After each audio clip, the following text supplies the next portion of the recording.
நிலம் என்பது மிகவும் அடிப்படையாக சமூக மாற்றத்தில் ஒரு களம்.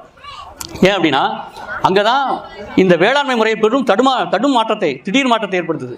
ஏன் அப்படின்னா நீங்கள் பார்த்தீங்கன்னா இது வரைக்கும் பார்த்தீங்கன்னா பெரிய செல்வத்தை சேர்த்து வைக்க முடியாது, குறிஞ்சி நிலையோ முல்லையிலையோ. ஆனால் மருத நிலத்திலாம் செல்வத்தை சேகரிக்க முடியும். ஏன் அப்படின்னா ஒரு நெல் போட்டு 1000 நெல் வரும்னு அப்படி தான் கற்றுக்கிட்டான். அப்போ ஆற்றங்கரை நாகரிகங்கள் என்று சொல்லக்கூடிய பெரிய நாகரிகங்கள் இதெல்லாம் சமூக மாற்றத்தில் எங்கே நடக்குதுன்னா மருத நிலத்தில். அவங்க தான் சிற்றரசர்கள் பேரரசர்களாக வருவாங்க. சிறிய சிறிய இனக்குழு தலைவர்களை அழித்து பேரரசர் ராஜராஜ சோழன், கரிகால் பெருவளத்தான், பாண்டியன் நெடுஞ்செழியன், சேரன் செங்குட்டுவன் சொல்கிறோமே, இது எல்லாமே அந்த காலகட்டத்தில் அவங்க பேரரசர்களாக எம்பரர்ஸாக மாறுறான். அதுக்கு வழி அமைத்து கொடுத்தது வேளாண்மை, குறிப்பாக நீர் மேலாண்மை. நீரை எவ்வாறு பயன்படுத்துவது என்கின்ற மிகப்பெரிய தொழில்நுட்பத்துக்கு சொந்தக்காரர்கள் மருதநில மக்கள், குறிப்பாக தமிழர்களது மூத்த முன்னோடிகள். ஏன் அப்படின்னு சொன்னேன்னா இன்னமும் பயன்பாட்டில் இருக்கக்கூடிய ஒரே பழைய அணை கல்லணை தான். வேறு எந்த அணையும் பயன்பாட்டில் இல்லை. அமேசான் அதாவது இதில் ஆஸ்வான் ஆற்றில் எகிப்தில் கட்டப்பட்ட அணைகளெல்லாம் அடைஞ்சு போச்சு. மண்ணால் கட்டப்பட்ட அணை இல்லை. இன்னமும் பயன்பாட்டில் இருக்கிற அணை கல்லணை. கல்லணைக்கு ஆங்கிலத்தில் என்ன பேர் தெரியுமா? ஏன் ஸ்டோன் பேரியர்னு கொடுக்கல? கல்லணைனா எப்படி மொழிபெயர்க்கணும்? ஸ்டோன் பேரியர் தானே கொடுக்கணும். ஏன் கிராண்ட் அணைக்கட்டுன்னு சொல்லி கொடுத்தாங்க. அந்த பேரை கொடுத்தவன் சார் ஆர்தர் காட்டன் அப்படிங்கிற ஒரு பொறியாளர், ஒரு வெள்ளக்காரன். அவன் 18 வயசில் வந்துட்டாங்க இங்கே தமிழகத்தில் அவனுடைய வாழ்க்கை வரலாறு பற்றி எழுதின பயோகிராஃபி நெட்டில் இருக்குது, நீங்கள் படிக்கலாம், புத்தகமாக இருக்குது.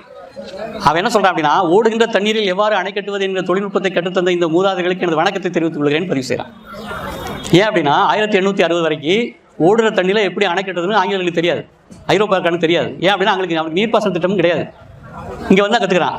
பெரிய ஆறு காவிரி, இப்போ கிருஷ்ணராஜசாகர் கிடையாது, மேட்டூர் கிடையாது, கபினி கிடையாது. அப்போ எவ்வளோ தண்ணி வந்திருக்கும்? காடுகளும் அதிகம், இப்போ இருந்த விட பல மடங்கு. இப்போ எவ்வளோ தண்ணி வந்திருக்கும்? அப்போ காவிரி பெருக்கெடுத்தால் கொள்ளிடம்.